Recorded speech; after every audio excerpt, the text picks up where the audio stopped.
She fights out of Brisbane, Queensland, Australia.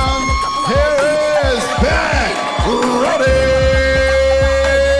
Hyatt.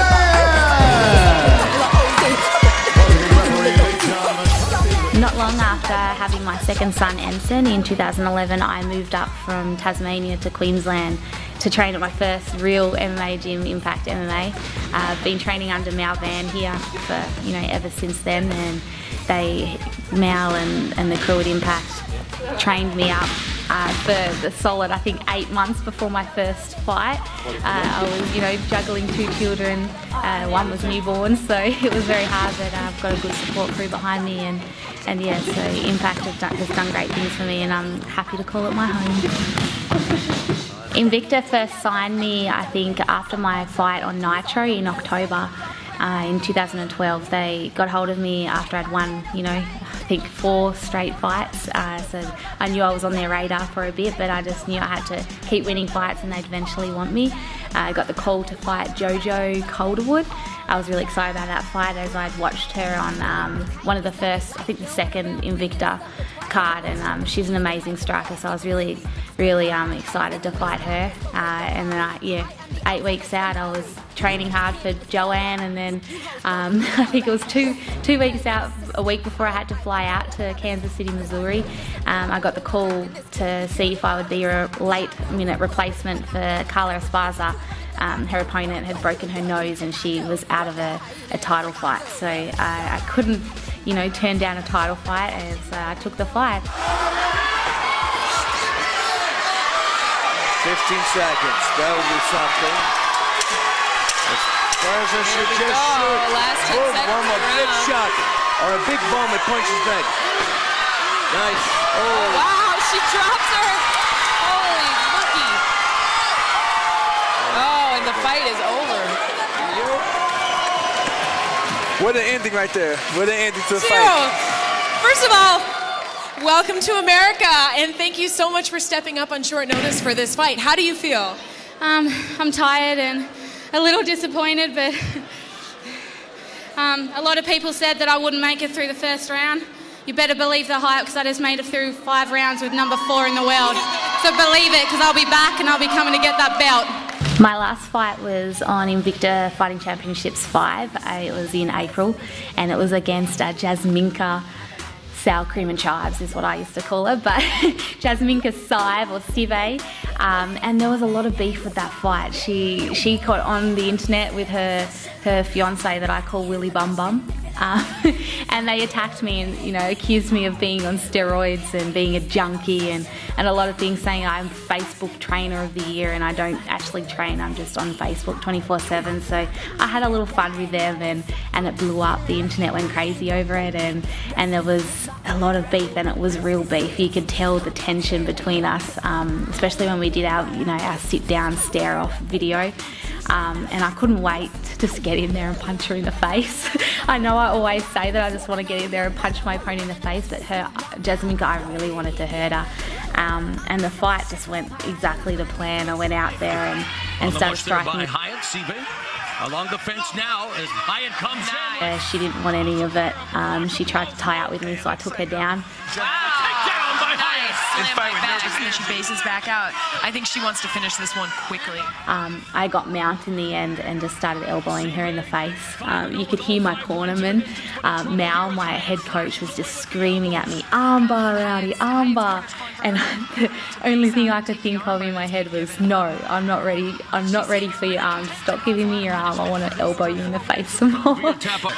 So not nice. So, and a lot of people came up to me after my fight and said, "Oh, you just wanted to hurt her, didn't you?" And I did. I just wanted to elbow her and just teach her a lesson. Just wanting to deliver some damage, round and pound, a piston-like right hand. Punch is beautifully done. Sive's attempting up, punching, resetting her base, and punching. Round and pound from Rowdy Bec Hyatt. Sive desperately trying to. I eventually took the arm. I had to do what Mao told me to do and take the arm and finish the fight, and it was really an overwhelming feeling. And Hyatt wins. And look at Sive looking to trying for sportsmanship. And you know what? I like Bec Hyatt. I like what she brings to the cage, but come on, let's watch the I think I went crazy. I did a helicopter dance. I did the robot. Actually, you celebrated a little bit, then you do. The second fight, the second American fight, was just amazing when she won that. I actually watched all of that one because she had the upper hand right from the word go, and there'd been all the hype beforehand. And when she won, we just went crazy. Rowdy Hyatt!